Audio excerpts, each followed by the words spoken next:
Welcome to HERPath, the podcast for busy women looking for purpose, health, and happiness. My name is Elise Sinha, and today we're talking about self-coaching. Let's get started. So all of us are certified coaches, and while we were going through our certification process, we learned a lot about the power of self-coaching. And I come to think of it as a critical skill. It shows us our minds. It shows us how our thoughts can really change our trajectory. And self-coaching is a tool that we can use to make the most out of any of those situations.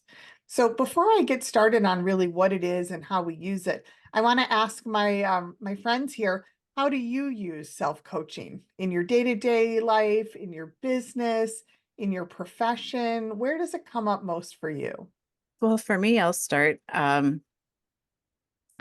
Every morning I do what I call brain hygiene. I think of it as like brushing my teeth. Like I need to do just to clean out my brain. So I just start writing and dumping out all the stuff that's in my brain, kind of like our mentor Brooke says, cleaning out a purse, just getting everything out and kind of organizing it.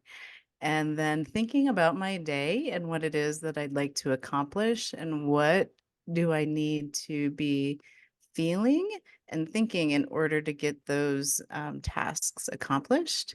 And then there are other days where I just want to put everything back in the purse all messy, and then that's fine and move on with my day. I love the idea of putting the analogy of the purse. I just love that. Go ahead, Nancy. I do it at night. I'm very reflective on I look at what the day brought, how I responded, what I could have done different. So for me, nighttime reflection works better. I've done it both, and I really like the nighttime. I sit in bed with either my laptop or a journal, and I just kind of write down what happened during the day. I find that in the morning as I'm getting ready and looking in the mirror, kind of telling myself, what kind of day are we going to have today? And choosing, we're going to have a good day. Everything's, going well. That really helps me kind of get me ready for the day. Usually my weekdays are pretty jam-packed and have a lot of interactions with different types of personalities. So in the morning, I try to, do some self-affirmations for me to get me ready for that day. Because before I leave, I see my husband and the kids, make sure they have, what they need before I leave, know that it's going to be great. Everything's taken care of. And maybe some things are not, but it's okay. Things are going to be fine. You've got this. And then during the day, I do have to have small little kind of self-coaching sessions with myself, which I've gotten much better at doing over time, with your help and with learning about self-coaching techniques through, having a life coach, where if I'm in a situation where it's a difficult encounter, with a patient, I'm a primary care family medicine doctor, do a lot of health coaching, do a lot of weight loss coaching, chronic care coaching during those sessions. But people will unload a lot of, stuff on you. And I have to remember to separate myself from that and coach myself during those moments when I find myself kind of taking in their emotional, physical, baggage. I find sometimes me making it about me, like maybe I didn't do such a great job in, the medication I prescribed, or maybe I missed something, or maybe they're upset with my care, and really reminding myself, girl, it's not about you. Listen to them, be curious about what's going on with them. Let's try to help them figure it out for themselves. And so I do have to have many during the day, small little, self-coaching moments where when I feel myself making the situation about me, like, okay, wait a minute, this isn't about you. This is about, a circumstance that you have no control over. So let's try to help them, figure this out. So I do have to have multiple during the day, small little kind of moments as I'm actually interacting with other people, so that I don't feel the weight of the world, on my shoulders at that moment in time. Because after like 25 sessions, it can be overwhelming. I love that we all have different ways of incorporating self-coaching into our days and into our lives. So mine's, and I know you guys are gonna laugh at this, but mine's very unstructured and sporadic, and I'm like the least unstructured or sporadic person you know, right? But I try not to force myself into it because I find when I force myself, I'm distracted and I'm not as authentic with myself. I'm not as honest with myself. I usually do some self-coaching when I have an emotion, when I have a feeling. And we know from our training that feeling is a vibration in our body somewhere. So when I get that, I get a feeling, I stop, that's when I stop and pause and I think about, okay, where is this coming from? And what are my thoughts that are contributing to this? And I ask myself the questions that we've all learned. Is this fact or story? What if this is perfect just the way it is? How do I want to be showing up? What is the root cause of this feeling? Um, and I find that that is my most successful self-coaching space is in the heat of the moment, kind of, right? Is when I'm feeling the feels. I love how you all take a more proactive approach to it. And it's something that I've tried in the past, but I love how, like, even Nancy at night, I never would have occurred to me to do some thought work at night. For me, nighttime is relax my brain, do my meditation, that kind of stuff. So I'm definitely going to try that. And Gabby, yours around during the day. That's intriguing to me. Like after X amount of clients or out X amount of meetings, I think that could be helpful too.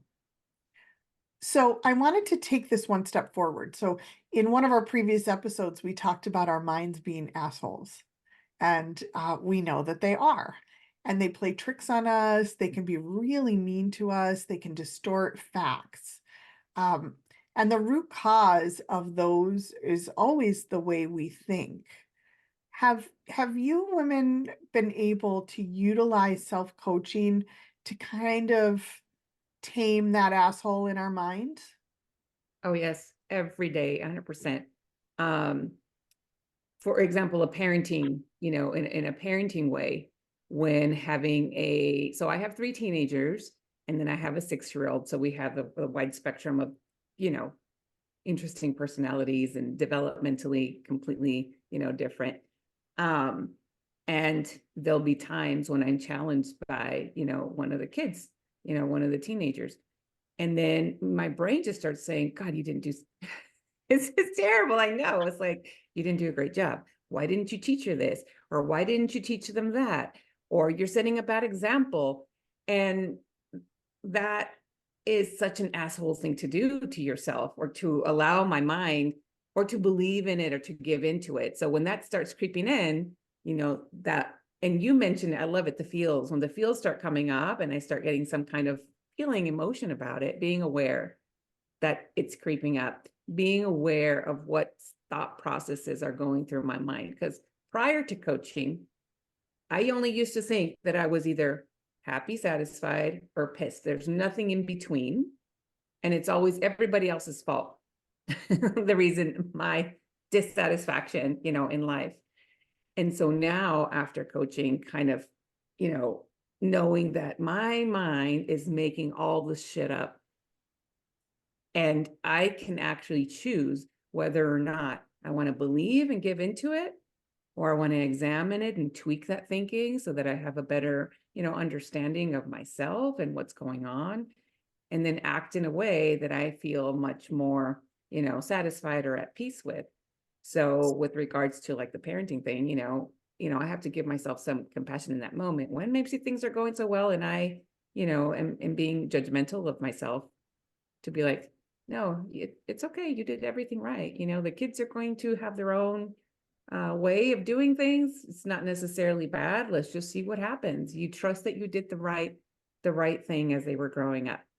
but that asshole part is always there. But you can get better at dealing, making peace with it, making friends with it, examining that asshole part, because sometimes it is very useful, but other times it's not. It's just mean. Nancy and Beth, anything to add here around how we tame that asshole in our minds using self-coaching? I think for me, just knowing it's always going to be there is huge, and being very compassionate with it, because knowing that it only wants to keep you safe, it's got your best interest in mind. So a lot of times I'll kind of talk to it, and I'll say, okay, your point is noted, but we're moving on. Yeah, I like Nancy, how you said, I think too, just to know that it's always going to be there and that there's nothing wrong with that and to not make it wrong. I find I do struggle a little bit with identifying it, and I find that I do need a personal coach to help kind of call out my own asshole mind on myself. So, yeah. Nothing wrong with that. Self-coaching is not easy, right? It's a skill, it's a muscle that we have to build, and it takes time. And it is the hardest to coach ourselves. But it's a great tool to have in our toolkit, right? So we've been talking a little bit about the negative. Let's flip that. So one of the things that Brooke Castillo, who is all of our mentors and the owner of the Life Coach School, says is, when we manage our mind through self-coaching, we can open ourselves up to amazing possibilities. And I love that statement of hers. So next question for you all is, give me an example of a time when you've done doing some self-coaching and you had an epiphany or a new idea or an amazing possibility opened up to you. I'll share an experience of self-coaching in the moment. And I don't know if it created more awareness. I don't know about a possibility or opportunity, but I had the feeling of jealousy come up for me in my relationship. And, I- it just started to bubble up. And in that moment, I was able to take a step back and think about what I was thinking about. And realizing that I was creating that feeling, that there was nothing external that was really happening. It was all in my own head and I was creating it. And being, like Nancy had mentioned, being compassionate with that feeling of jealousy and then holding that space, like it's okay to feel jealous. And kind of flipping that of the reason you're feeling jealous is because you love so fiercely, and if you didn't care, you wouldn't feel this way. And how it eventually just was able to process through, and being such a big, huge emotion that I wanted to react to and start pointing fingers and start yelling and being accusational, I was able to just allow it and feel it and have it just like a wave, like wash over me and then just dissolve into like calm and peace. And it was the most just amazing experience, because in the past I would have completely lost my mind and reacted and probably been embarrassed with what I said, what I did, and none of those things were necessary, and it was all in my own mind. I'm with you there. I have done all the things, have let jealousy rule my life, for specifically with the relationship with my husband. I've been with him forever, since I was 18, 19 years old. So he's the only example that I really have. But on the same level, in the same vein, where self-coaching helped me, because I did start learning and practicing self-coaching was during the pandemic, when we were all closely tied together. And there were so many aspects going on for everyone during that time. But, my husband made a comment to me. He says, why don't you look at me the way you look at the kids? And I'm like, what the fuck are you talking about? What do you, what's, you trying to make some drama? We don't have, he's like, when you look at the kids, you look at them like you have sparkles in your eyes. Those are his literal words, sparkles in your eyes. I'm like, sparkles. They're like, why don't you look at me like that? Like with sparkles in your eyes, like you do at the kids. And so that kind of caught me off guard. Of course, I got really defensive in the moment. And I'm like, I'm not here to entertain you. I'm not here to look at you and make you all the things. Of course, that just my asshole brain just automatically throws at me and I just go with. But then I did have to sit and reflect and do some coaching with, like, why? What is going on with me? How am I showing up for my husband, who is the love of my life, who is my life partner, the person I trust the most? Why? How am I showing up in and so I took some self-coaching to kind of, I realized that I always automatically go to the negative thinking. Oh, the kitchen is dirty. Why didn't you do the dishes? Or, oh, this wasn't done. Or, oh, look at that outfit that you're wearing. Oh, you didn't put on any. That was what always would go through my mind reflexively whenever I would see him, hear him, talk to him. And so I really had to do some self-coaching to automatically think the positive when I saw him, heard him, interacted with him. And then the sparkles came. Or at least that's what he says. He doesn't complain as much about me having, daggers in my eyes versus sparkles in my eyes. I guess now I'm shooting out sparkles like like a Care Bear. But it took some, time to think about, really, you should be happy that you have me in your presence, was basically what my brain was, telling me. But it took some time to think, this is the love of my life. Why am I not, why isn't that just exuding from my pores when he's in my presence? And so it had to be something that I, intentionally had to work on. I think your new nickname is Care Bear. Care Bear. I love it. Care That's Bear. what we're, Yeah, Care she Bear, sparkles out. sparkles in your eyes. Nancy, anything you want to add here? Well, I'll tell you my example, and this is happened way before coaching, but I really self-coached myself out of an interesting dilemma. I for a long time, about 28 years ago, I lived in a state of anxiety and panic. And like to the point where I couldn't leave my house. It was horrible. It basically hamstrung me totally. I couldn't do anything. I couldn't go to the store. I couldn't even walk to the mailbox. Those feelings of having anxiety and panic just overwhelmed me.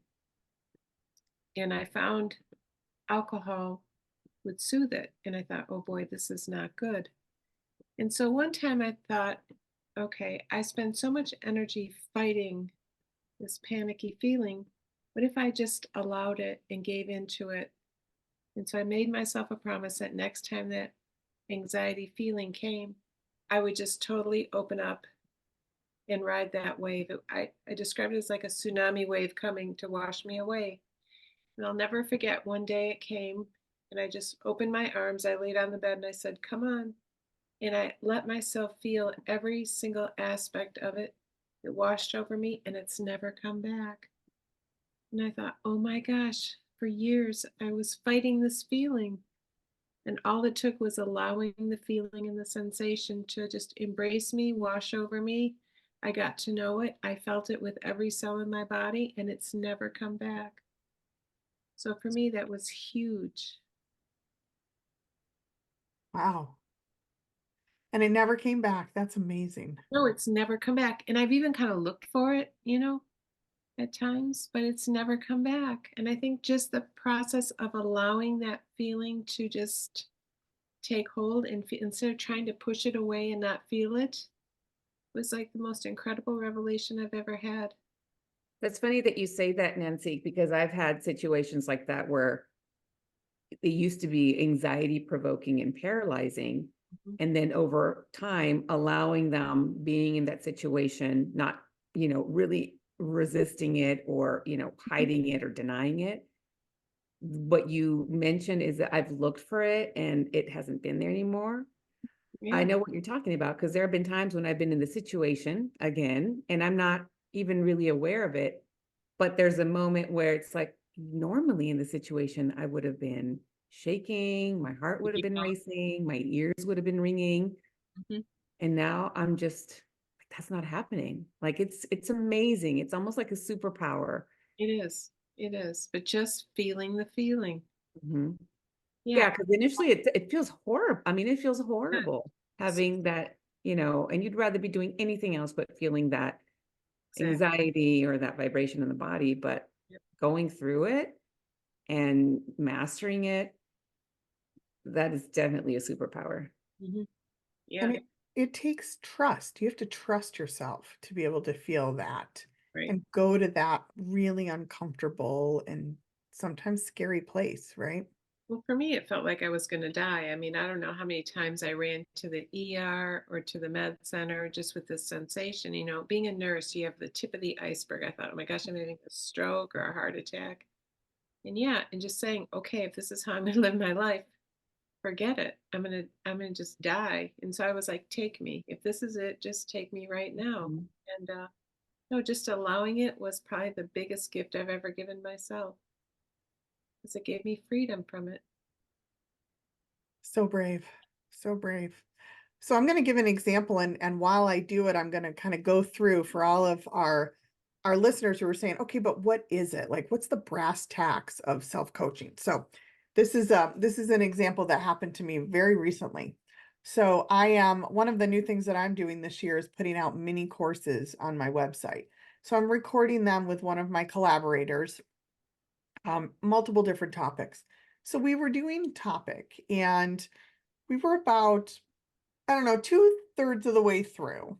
Um, and two-thirds of the way through the course. So we get on in the morning, and before we got on Zoom, I had checked the recording, how it would record. I had checked the Zoom.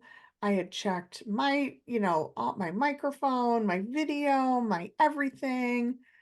We got on, and first of all, the Zoom account wouldn't work. The microphone didn't work. Microsoft Teams would not let me put the PowerPoint, like it was a calamity of errors. And I got so frustrated and so defeated. And in my mind, I'm like, God, you worked in IT for 10 years. This is not rocket science. But I let that take hold of me to the point where it was a horrible recording. I went back and looked at it, and even my colleague, she was like, it wasn't our best, but it'll do. Like that was her nice way of saying, you suck. Or it sucked, right? So I Mhm. went back and I looked at it, I'm like, oh my God. But instead of like just railing against technology, I stopped and I said, all right, what's going on? So Sinha, what is going on? And I stopped and I had a journal sitting here and I just started journaling like all my thoughts, like doing a thought download, right?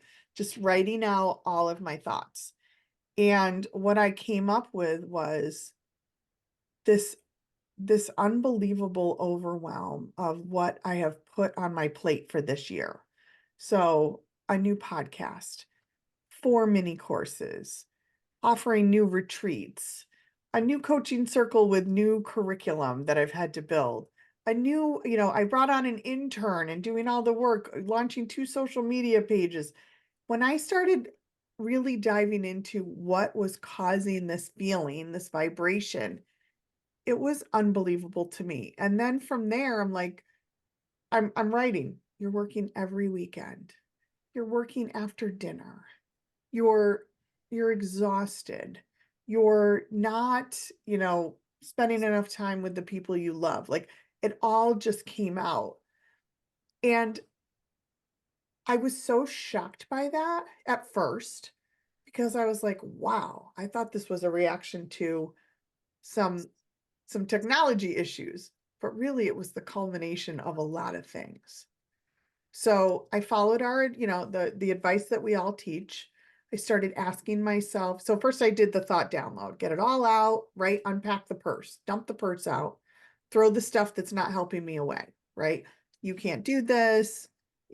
What if your coaching circle curriculum fails? What if nobody buys your purse, your mini courses, all the stuff. Did the work of the thought download. And then I started asking myself the questions, right? The questions that we all know and love. this thought you're having, is it a fact or a story? Is it reality or is it something that we've made up in our mind? What if everything's perfect just the way it is? Which is one that I hate to ask myself, but it's my favorite one to ask my clients. I really hate that one. Like, what if it's perfect? No, it's not perfect. I can't even run a Zoom account. I can't even record a session. It's not perfect. But what if it is perfect just the way it is? What if that needed to happen for me to stop and slow down and take a pause, right? How do I want to show up? What do I need to do in order to show up the way I want to? How can I get help? Which is another one I love to ask my clients. I hate to ask myself. And from there, I realized I need rest. I need mental rest, right? Not so much physical rest, although I do need physical rest, but I need the mental rest. I need to just stop and just let my brain have some downtime. And that's what I did. But had I not allowed myself to start the journey of self-coaching, I never would have uncovered all of that. So that's a recent one, but that was so powerful for me. So we've got a few minutes left, and I gave you some of my favorite questions. Is it fact or story? You know, what if this is perfect just the way it is? How do I want to show up? I really wanted to ask all of you, what kinds of questions, self-coaching questions, do you like to ask yourself to bring out what's really happening in your mind? For me, it's always around my future self. Like, how does she want to show up? What does she need? The building the self-trust. I love that one. What does she need? What do I need in this moment? Is always really good for me to ask. For me, sometimes when I'm doing, those morning affirmations, one of the first feelings, I actually feel it first, is I may feel it heaviness, like kind of on my chest, or like a feeling of like doom, like, I don't know, like something's wrong. And so one of the first things sometimes I'll ask myself, if I feel that day, is what is actually wrong? Because then when I ask myself that, there really isn't anything wrong. And then from there, I can answer nothing. Nothing's actually wrong. You're okay. Everything is fine. And then I can move on from there to be more intentional with how I choose to feel that day. It's a good one. Yeah, that is a good one. For me, depending on where my headspace is, if I'm struggling with something, the question of, if I didn't believe this thought, how would I be different? Or how would the situation be different? That one really is a mind bender in the moment. And I tend to be, action oriented in my morning, like what I want to do. And so the other question that I ask myself in those moments when I'm in that headspace is, how do I need to feel in order to get this done? And yeah, and then coming up with what do you have to think in order to feel that way? So good. All great ideas. So thank you, ladies, for sharing all of your examples and your experiences. I hope our listeners, really take away the power of self-coaching. You can do it any way that works for you. As we showed, you can do it in the morning, you can do it at night, you can do it during the day, you can do it when you need to. You can ask yourself any questions that help you get to that root cause, that help turn those thoughts around. You can do a thought download. You can, talk to other people. Self-coaching is what you make of it. So thank you everyone for listening, and we will see you at our next episode.